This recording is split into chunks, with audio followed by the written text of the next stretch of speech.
आज हम वीडियोज के माध्यम से ये सूर्य के राशि परिवर्तन पे चर्चा करने वाले हैं। हाँ देखिए, सूर्य देव जो हैं ये इनका राशि परिवर्तन हो चुका है। ये 17 अक्टूबर 2024 को राशि परिवर्तन कर चुके हैं। ये अपनी सम राशि, वर्तमान राशि कन्या राशि को छोड़कर और ये शुक्र की तुला राशि में संचरण करेंगे। देखिए, सूर्य का जो राशि खुद की राशि है सिंह राशि, ये उच्च के होते हैं मंगल की मेष राशि में। इनकी नीच राशि जो है ये तुला राशि है।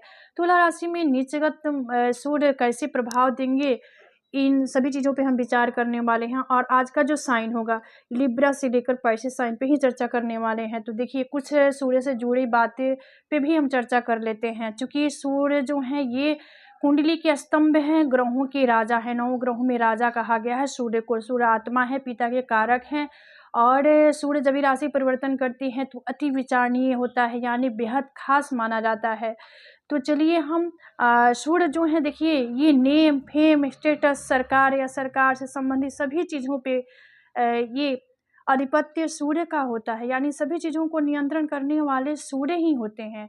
अगर किसी को जस प्राप्त हो रहा है और किसी को नेम फेम ऊंचाइयाँ रुतबा गरिमा मिल रहा है, तो इन सभी चीज़ों में सूर्य का ही योगदान होता है। वही कुंडली में सूर्य स्ट्रांग है, मजबूत है, किसी अच्छे भाव में है, यानी केंद्र के त्रिकोण के भाव में है, तो इन सभी चीज़ों को प्राप्त करने में स्वतः प्राप्त हो जाती है। और वही सूर्य किसी बुरे भाव में है, 6, 8, 12 में है, किसी बुरे ग्रह राहु केतु शनि से प्रभावित हैं, तो इन सभी चीज़ों को प्राप्त करने में, यानी नेम फेम स्टेटस ऊंचाइयाँ और सरकार या सरकार संबंधित सभी चीज़ों को प्राप्त करने में काफ़ी मशक्कत करनी पड़ती है, यानी काफ़ी कठिनाइयाँ होती है। तो ऐसे सूर्य का जो कुछ कंडीशन कुंडली में होता है, और सूर्य देखिए, सूर्य मजबूत है तो ऐसे लोग प्रभावित होते हैं, और ऐसे लोगों का जो नेम फेम है, पद प्रतिष्ठा है, काफ़ी बढ़िया देखने को मिलता है। ऐसे लोग को जस मिलता है। और वही सूर्य कमज़ोर हैं तो ऐसे लोग अपजस की भागी होते हैं। तो कुछ इस प्रकार से कंडीशन होता है सूर्य का। तो चलिए हम साइन की तरफ बढ़ेंगे, और आज का जो साइन है ये लिब्रा साइन यानी तुला राशि। हाँ, जो लोग लिब्रा साइन के हैं उनके लिए ये जनपत्री है। देखिए, आपके एकादश भाव को नियंत्रित करने वाले देव ये आपके लग्न में संचरण करेंगे, तो किस प्रकार से प्रभाव डालेंगे चलिए जानते हैं। सूर्य के राशि परिवर्तन से तुला राशि वालों के धन में अच्छी बढ़ोतरी होगी, यानी धन धान्य के लिए यहाँ पे बढ़िया होगा। और आपके भीतर साहस और आत्मविश्वास दिखने को मिलेगा, जिससे आपका स्वास्थ्य भी बढ़िया रहने वाला है। इस अवधि में आप दूसरों के लिए मिसाल कायम कर सकते हैं। वही आपके घर परिवार में सामंजस्य होगा। ये समय सीखने, निर्णय लेने और अपने जीवन पर कंट्रोल रखने का समय है, यानी अपने आप में संतुलन रखने में आप माहिर होंगे। आपका जो एनर्जी है काफ़ी हाई लेवल का होगा। हाँ, यहाँ पे नीच हो के हैं, लेकिन ये आपके एकादश भाव के लाभ भाव के भी तो देव हैं, और ये आएंगे आपके लग्न में। तो इन सभी चीज़ों को यह स्वतः ही देने वाले हो जाएंगे सूर्य। लेकिन हाँ, ये नीच के होंगे तो कुछ उपाय करने की भी ज़रूरत है। तो चलिए उपाय की तरफ बढ़ेंगे, और उपाय के तौर पे आपको करना होगा सूर्य का बीज मंत्र का जाप। तो चलिए, जो कि इस प्रकार है, हरांग ह्रीं ह्रौं स सूर्याय नमः। फिर से रिपीट कर देती हूँ, हरांग ह्रीं ह्रौं स सूर्याय नमः। ये सूर्य का बीज मंत्र है, इसको जाप कर लेने से सूर्य का जो शुभता है आपको प्राप्त होगा। तो चलिए, इसके बाद वाला साइन जो है स्कॉर्पियो साइन यानी वृश्चिक राशि। हाँ, जो लोग वृश्चिक राशि के हैं आप सबके लिए ये जनपत्री है। और ये आपके 10वें भाव को नियंत्रित करने वाले देव आपके द्वादश भाव में संचरण करेंगे, तो किस प्रकार से प्रभावित करेंगे आपको चलिए जानते हैं। देखिए, ये द्वादश भाव में होंगे तो सूर्य के पास एक ही दृष्टि है, ये आपके षष्ठ भाव को देखेंगे, जिसकी वजह से आपके निजी जीवन में थोड़ा सा ये वहा पुहा की स्थिति होगी, यानी थोड़ी सी उलझनें पैदा हो सकती हैं, मान हानि भी होने की संभावना है, यानी आपके मन में अज्ञात भय भी होगा। चूँकि द्वादश भाव इन सभी चीज़ों से ताल्लुक़ रखने वाला भाव है, वही विद्यार्थियों के लिए समय अनुकूल नहीं होगा। पिता से संबंध ठीक रखें। इस अवधि में सरकारी चीज़ों या नियमों का उल्लंघन न करें। स्वास्थ्य में भी उतार चढ़ाव की स्थिति होगी। हाँ, आपको ये सूर्य का जो नकारात्मक प्रभाव है इसको कम करने के लिए आपको कुछ उपाय करने की ज़रूरत होगी। हाँ, सूर्य को प्रतिदिन अर्घ्य दें, और इसके बाद आदित्य हृदय स्तोत्र का प्रतिदिन पाठ कर लें, जिससे कि आपको सूर्य से संबंधित शुभता प्राप्त हो। चलिए इसके बाद साइन जो है सेक्रेटेरियल साइन यानी धनु राशि। हाँ, जो लोग सेक्रेटेरियल साइन की हैं उनके लिए जनपत्री होगा। देखिए ये आपके 9 भाव को नियंत्रित करने वाले देव होकर आपके लाभ भाव, आपकी राशि से ये लाभ भाव एकादश भाव में संचरण करेंगे तो आपके लिए किस प्रकार से प्रभाव देंगे, चलिए जानते हैं। सूर्य की तुला राशि में गोचर से धनु राशि वालों को आत्मविश्वास में बढ़ोतरी होगी, यानी आत्मविश्वास से आप लबरेज रहेंगे, जिससे बड़े से बड़े निर्णय आसानी से ले पाएंगे और अपनी लक्ष्य को पूरा करने में आप सक्षम भी होंगे। साथ ही आर्थिक स्थिति आपकी काफ़ी सुडौल होगी, मजबूत होगी। साथ ही घर परिवार में किसी सदस्य की पद प्रतिष्ठा या नौकरी भी मिल सकती है, जिससे घर में खुशनुमा माहौल भी होगा। तो आपके लिए तो ये बढ़िया रहने वाला है, चूँकि 9 भाव को नियंत्रित करने वाले देव लाभ भाव में जाएंगे तो आपके प्रत्येक क्षेत्र में आपको लाभ देंगे। हाँ, लेकिन एक चीज़ यहाँ पे आपको ध्यान देने की ज़रूरत होगी, चूँकि ये नीच के है सूर्य, तो इनकी नित्यता को भंग करने के लिए, चाहे इनका जो नकारात्मक प्रभाव है उसको नगण्य करने के लिए कुछ उपाय करने की ज़रूरत है आपको। हाँ, इसके लिए आपको प्रतिदिन सूर्य नमस्कार करना चाहिए, जिससे कि सूर्य की शुभता आपको ऑलरेडी प्राप्त हो। चलिए इसके बाद वाला साइन जो है कैप्रिकॉर्न यानी मकर राशि। हाँ, जो लोग कैप्रिकॉर्न के हैं उनके लिए, जिनका कैप्रिकॉर्न साइन है उनके लिए जनपत्री है। देखिए तो आपकी राशि से ये आपकी राशि अष्टम भाव के स्वामी हैं, यानी अष्टम भाव को नियंत्रित करने वाले हैं।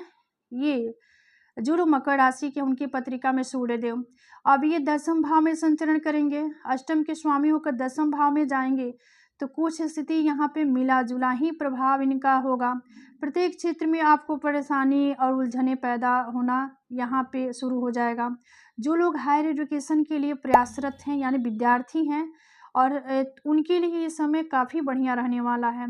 इस अवधि को बेहतर करने के लिए आपको सूर्य से संबंधित उपाय करने की बहुत ही आवश्यकता होगी।